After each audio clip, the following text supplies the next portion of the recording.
আমি নবীকে যদি বেশি ভালোবাসতে পারি তাহলে সে আমার দাঁড়ে দাঁড়ে থাকবে।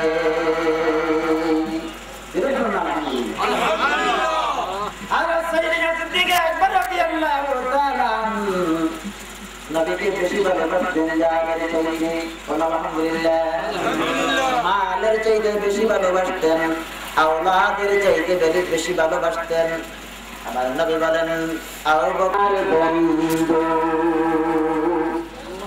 আবু বকর দুনিয়ার জমিনে তুমি আমার কবরের সাথী হইয়া গেলে কিয়ামতের ময়দানেও তুমি আমার সাথী হইয়া যাবে। বলো সুবহানাল্লাহ।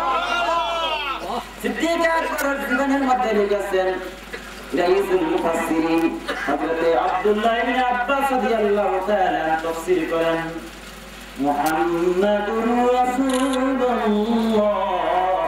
ওয়াল্লাযীনা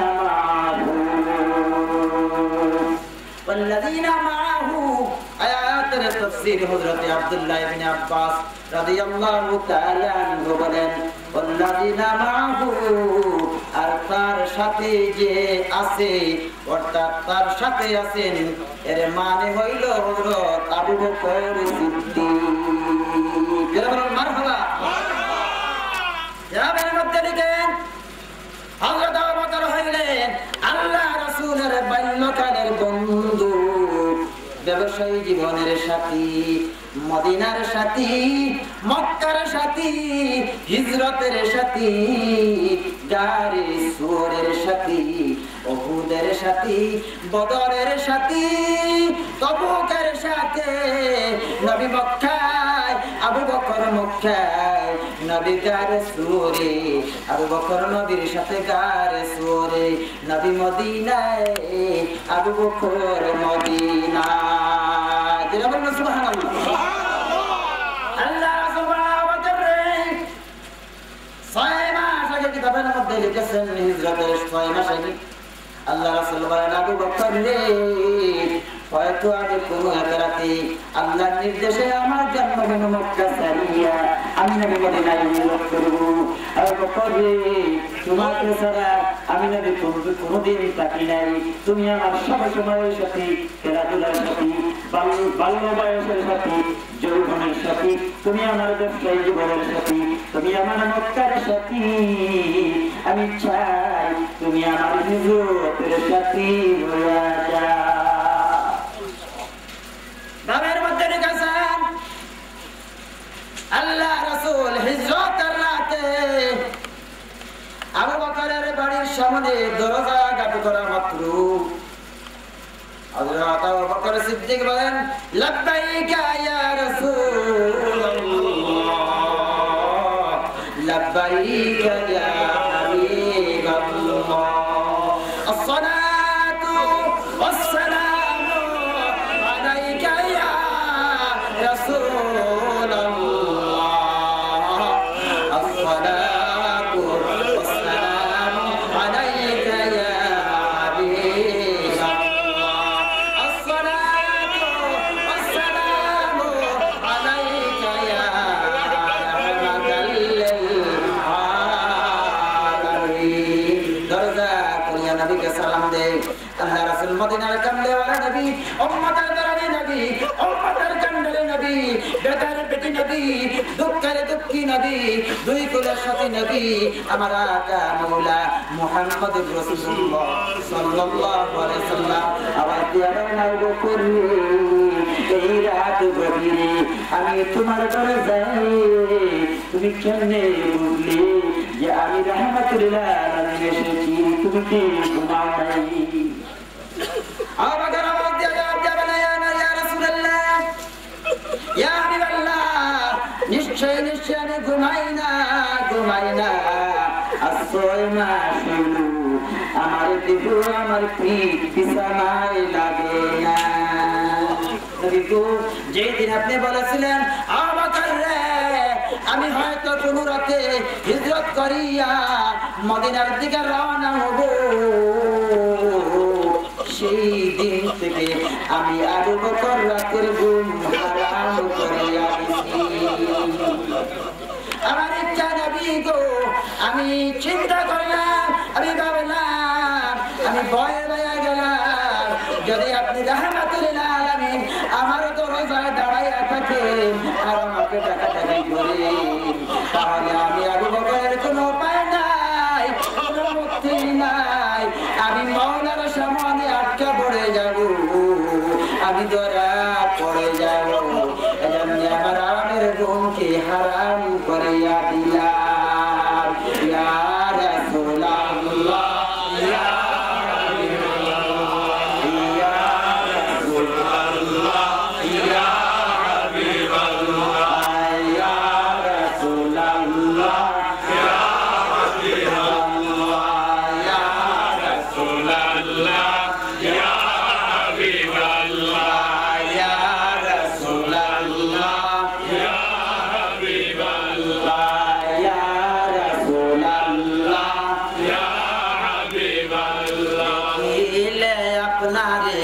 জীবনের গোনা জড়িয়া পড়ে দিও গো দেখা নবী মুদের ইয়া রাসূলুল্লাহ, ইয়া হাবিবাল্লাহ, ইয়া রাসূলুল্লাহ, ইয়া হাবিবাল্লাহ, ইয়া রাসূলুল্লাহ, ইয়া হাবিবাল্লাহ,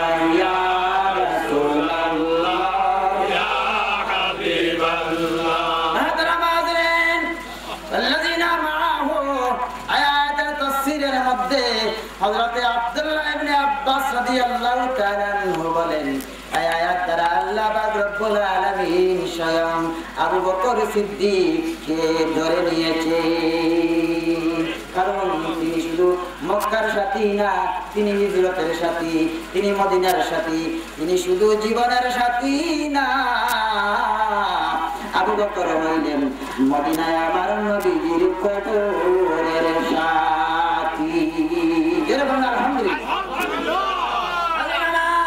হাজিরা যারা হজ করে মদিনা মুনাওয়ারাতে যায়, আমার নবীকে সালাম দেয়, আসসালাতু ওয়াসসালামু আলাইকা ইয়া রাসূলুল্লাহ, আসসালাতু ওয়াসসালামু আলাইকা ইয়া হাবিবাল্লাহ,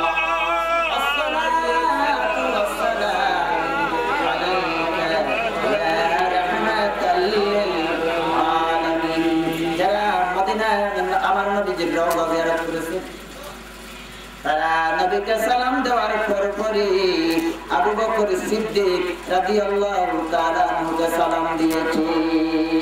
সুবহানাল্লাহ। যারা আমার আবু বকরকে ভালোবাসে তারা আমাকে ভালোবাসে, যারা আবু বকরের বন্ধু তারা হলো আমি নবীর বন্ধু, আর যারা আবু বকরের দুশমন তারা হইল আমি নবীর দুশমন। তাদের মধ্যে আমি দেখেছি, গতকালের কিতাব পড়েছি, একটা কিতাবের মধ্যে নবীজির ৩০০ মুজিজা লেখা হয়েছে।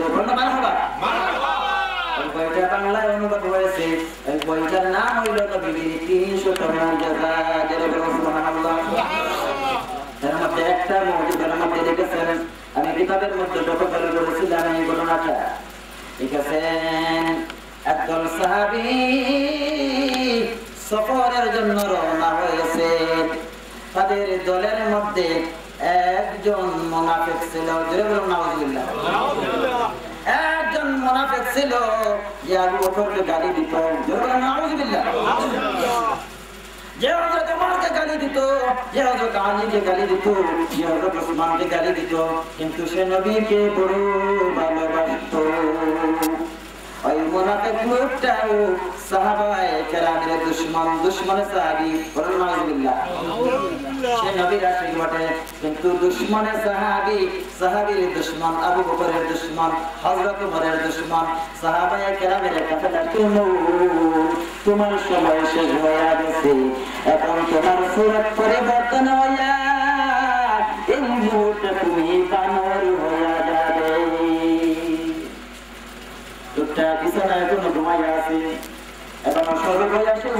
পারে নাই ঘুমের বিছানায় চাপিয়া সোজা হইয়া এই কথা বলতেছে সাহাবায়ে কেরামদেরকে। সাহাবায়ে কেরাম আওয়াজ করলেন, হে ভাই তুমি উঠার চেষ্টা করো এবং ওযু কালাম করিয়া তুমি পাক পবিত্র হও। লোকটা উঠার জন্য যখন চেষ্টা করল, উঠাদের মধ্যে লিখেছেন তার পা হইতে বানরের আকৃতি শুরু হয়ে গেল এবং সে উঠতে না উঠতেই মাথা পর্যন্ত সমস্ত মানুষটা বানরে পরিণত হইয়া গেল।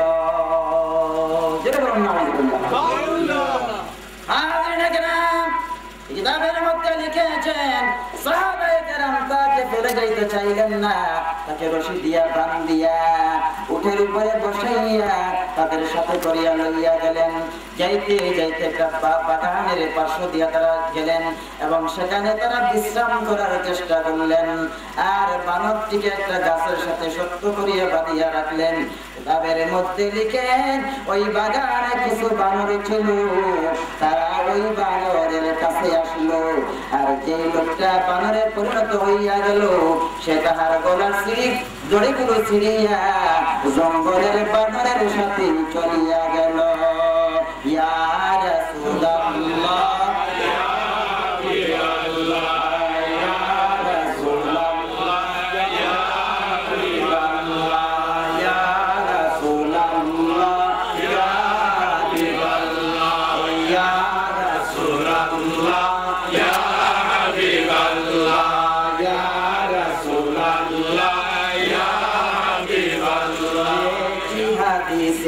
দেখিলে আপনারে জীবনের গোনা জড়িয়া পড়ে, শুনেছি হাদিসে দেখিলে আপনারে জীবনের গোনা জড়িয়া পড়ে, দিও গো দেখা নবী মোদের। ইয়া রাসূলুল্লাহ ইয়া হাবিবাল্লাহ ইয়া রাসূলুল্লাহ ইয়া হাবিবাল্লাহ ইয়া রাসূলুল্লাহ ইয়া হাবিবাল্লাহ। আল্লাহুম্মা সাল্লি আলা সাইয়্যিদিনা মাওলানা মুহাম্মাদ ওয়া আলা আলি সাইয়্যিদিনা মাওলানা মুহাম্মাদ। আল্লাহুম্মা সাল্লি আলা সাইয়্যিদিনা মাওলানা মুহাম্মাদ ওয়া আলা আলি সাইয়্যিদিনা মাওলানা মুহাম্মাদ। দরুদেতে কে পাগলা আমল করে দেখো না, দরুদেতে আল্লাহ রাজি নাসিব হবে মদিনা। আল্লাহুম্মা সাল্লি আলা সাইয়্যিদিনা মাওলানা মুহাম্মাদ ওয়া আলা আলি সাইয়্যিদিনা মাওলানা মুহাম্মাদ। আল্লাহুম্মা সাল্লি আলা সাইয়্যিদিনা মাওলানা মুহাম্মাদ ওয়া আলা আলি সাইয়্যিদিনা মাওলানা। এই জগতে নবীর প্রেমে যার দিলে কান্দে না, রোজ হাসরে নবীর দেখা পাবে না আল্লাহুম্মা সাল্লি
আল্লাহ রাসূল বলেন যে আমার মিলাদুন নবী মিলাদ মাহফিল মিলাদের মজলিসকে সম্মান করলো মহব্বত করলো সে যেন আমি নবীকে সম্মান করলো যে আমার মিলাদুন নবীর মাহফিলকে ইজ্জত করলো সে যেন আমাকে ইজ্জত করলো যে আমার মিলাদ মাহফিলকে ভালোবাসি সে যেন আমি নবীকে ভালোবাসি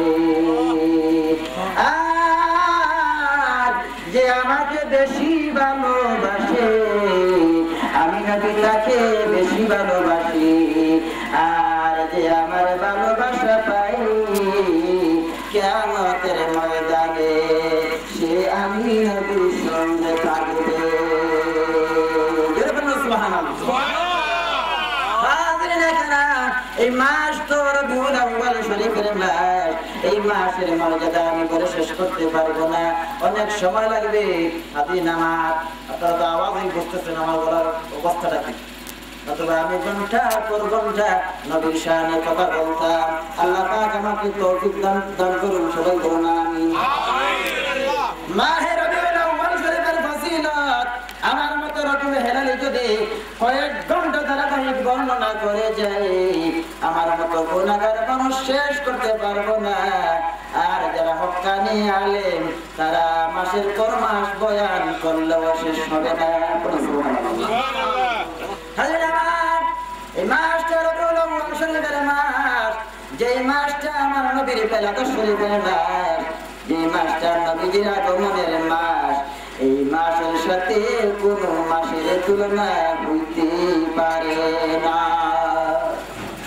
যদি প্রশ্ন করা হয় যে রজব মাস তাও না যদি প্রশ্ন করা হয় শাবান মাস তাও না যদি বলেন রমজান মাস তাও না। কিতাবের মধ্যে লিখেছেন রমজান মাসের চাইতে শ্রেষ্ঠ মাস সেরা মাস আফজল মাস হইল মাহে রবিউল আউয়াল। কেন না রমজান মাস কেন দামি হইল কেন ইজ্জতি হইল যদি এই প্রশ্ন করা হয় তাহলে বলা হবে রমজান মাসে সবে কদর আছে আর রবিউল আউয়াল মাসে সবে মিলাদ আছে। বলেন মারহাবা। সবে কদরে কি আছে? সবে কদরে কোরআন এসেছে। কোরআন নাযিল হওয়ার কারণে রমজান মাস শ্রেষ্ঠ হয়েছে।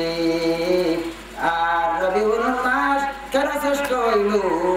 কেননা রবিউল আউয়াল মাসে স্বয়ং কোরআন ওয়ালা এসেছে। রমজান মাসের মধ্যে কোরআন আছে, কোরআনের ইজ্জতে রমজান মাসের ইজ্জত বাড়িয়া গেছে। আর কিতাবের মধ্যে মুফাসসিরিনে কেরাম লিখেন, মুহাদ্দিসিনে কেরাম বলেন রবিউল আউয়াল মাসে স্বয়ং কোরআন ওয়ালা এসেছে। নবী না হইলে কোরআন হইতো না, হইতো না। নবী নাই তাহলে কোরআন আমরা পাইতাম না। নবীর জবান দিয়ে আল্লাহর বাণী কোরআন তেলাওয়াত হইছে। সুবহানাল্লাহ। নবী মক্কায়, কোরআন মক্কায়, নবী মদিনায়, কোরআন মদিনায়। নবী জিহাদের ময়দানে, কোরআন চলে গেছে জিহাদের ময়দানে। নবী আমার নূরে জাবালে, কোরআন নাযিল হয় পাহাড়ে জাবালে। বলো সুবহানাল্লাহ। নবী আমার গায়ে সুয়ারে, আল্লাহর কালাম চলে গেছে গায়ে সুরে। নবী মক্কায় তো কোরআন চলে গেছে মক্কায়, নবী মক্কায়, নবী মদিনায় তো কোরআন চলে গেছে মদিনায়। হযরত মুসা কালিমুল্লাহ আলাইহিস সালামের ঘটনা লেখেন, এই তাওরাত কিতাব লাভ করবেন। আল্লাহ পাক রব্বুল আলামিন বলেন, মুসা রে আমি তোমাকে আসমানে কিতাব দেব, তবে তোমার বাড়িতে না, মসজিদেও না। ওই কোরআন পাওয়ার জন্য জনমানব শূন্য নীরব এলাকা, তুমি পাহাড়ের মধ্যে চলে যাও। আমি কুহাতুর পাহাড়ে তোমাকে আমার কালাম আসমানে কিতাব তাওরাত নাযিল করব। সুবহানাল্লাহ। আমার নবী মক্কায়ও না, মদিনায়ও না, কাবায়ও না, আমার নবী নূরে জামালে। আমার নবী পাহাড়ের গুহায় বসে আল্লাহর তিয়ার মুরাকাবার মধ্যে আছেন। সুবহানাল্লাহ। আপনি আমরা মুরাকাবা করি, মুরাকাবা করি কি করি না? মুরাকাবার মধ্যে আমরা আল্লাহর কালাম তিলাওয়াত করি। আলহামদুলিল্লাহ। মুরাকাবা আমরা তিলাওয়াত করি কি করি না? করি। তাহলে মুরাকাবার মধ্যে তিলাওয়াত আর তিলাওয়াতের মধ্যে মুরাকাবা আছে। সুবহানাল্লাহ। আল্লাহর কালাম নবীর মুরাকাবার অবস্থায় নাযিল হইল। আল্লাহর হাবিব দুই জাহানের সুলতান মুহাম্মদুর রাসূলুল্লাহ সাল্লাল্লাহু আলাইহি ওয়াসাল্লাম নূরে জাবালে পাহাড়ের গুহায় নবী মুরাকাবার মধ্যে আছেন, তিয়াদের মধ্যে আছেন, আল্লাহর ধ্যানে মগ্ন আছেন।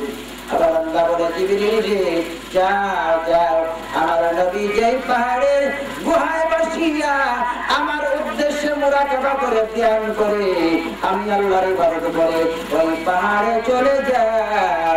আমার নবীর দরবারে আমার বাণী ইকরা বিসমি পৌঁছায়া দাও।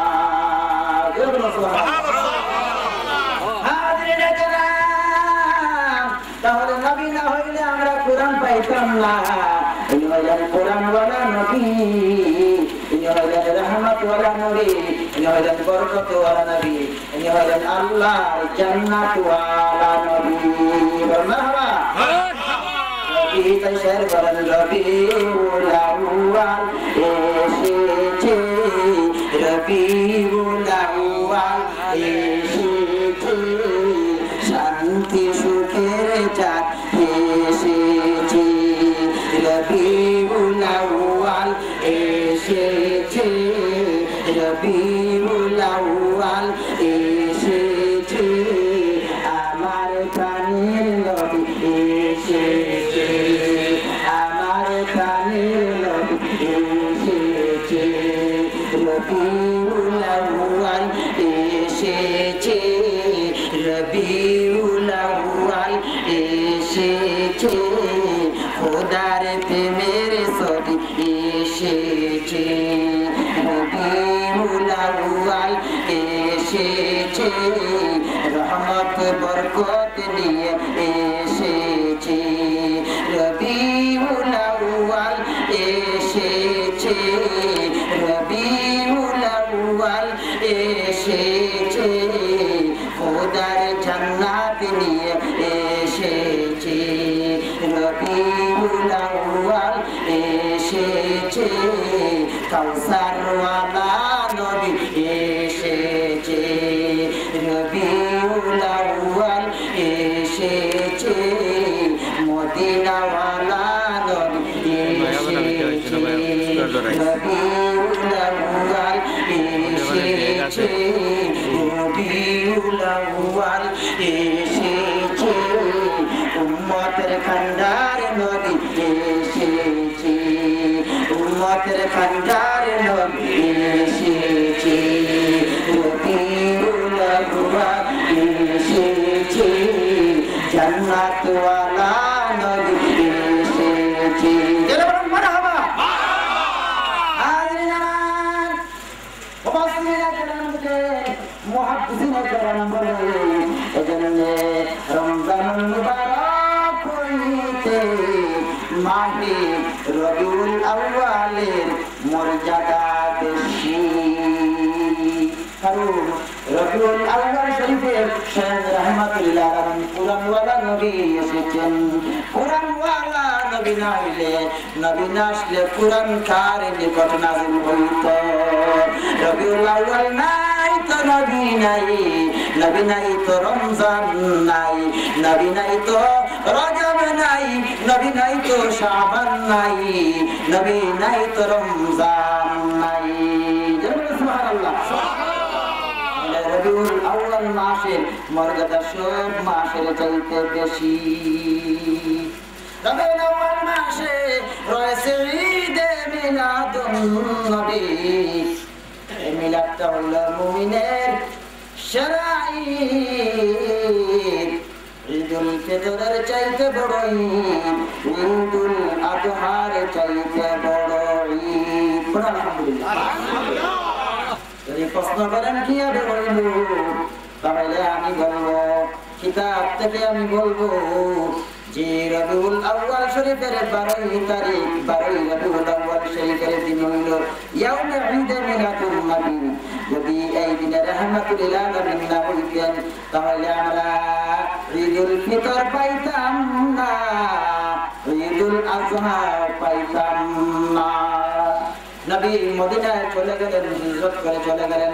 সেখানে দেখেন কিতাবের মধ্যে লিখেছেন হাদিস শরীফের মধ্যে আছে আল্লাহর নবী মদিনায় যায় দেখেন মদিনাবাসী 2 দিন বছরে 2 দিন খেল তামাশা করিয়া গান বাদ্য করিয়া মদ্যপান করিয়া নাচ গান করিয়া 2 দিন তারা ঈদ উদযাপন করে অর্থাৎ খুশি উদযাপন করে যেরকম নাউজুবিল্লাহ আল্লাহর নবী মদিনায় কেমন নবী বলেন আয় আমার সাহাবীরা এ আমার উম্মতরা আমার দ্বীনের মধ্যে খোদার দ্বীনের মধ্যে ইসলামের মধ্যে খেল তামাশা নাই ইসলামের মধ্যে নাচ গান নাই ইসলামের মধ্যে শরাব নাই মদ্যপান নাই ইসলামের মধ্যে অশ্লীল কাজ নাই তবে আমরাও 2 দিন ঈদ করব একটা দিন হইল রমজান মাসের পরে সারা মাস আমরা রোজা রাখিয়া আল্লাহর বندگی করিয়া রাতে নামাজ পড়িয়া আল্লাহর কালাম তেলাওয়াত করিয়া শাওয়াল মাসের যে প্রথম দিন আসবে ওই দিনটা আমরা সারা দিন ঈদ উদযাপন করব